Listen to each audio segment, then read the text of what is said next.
Welcome back to another technical video. Today, I'll be going through your question, answering it, and hopefully finding that solution you're looking for. Guys, remember to stay just a little bit crazy, just like me, and hopefully you work through to that resolution. Let's get started.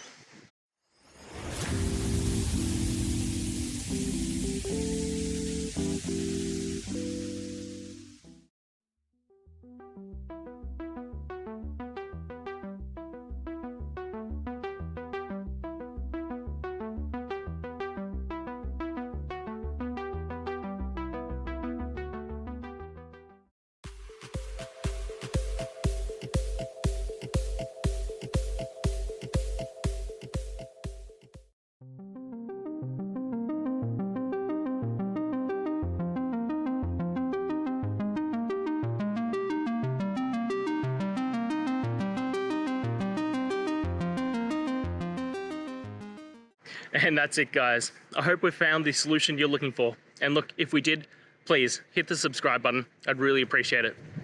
And until the next time you need technical help, I hope you have a good one.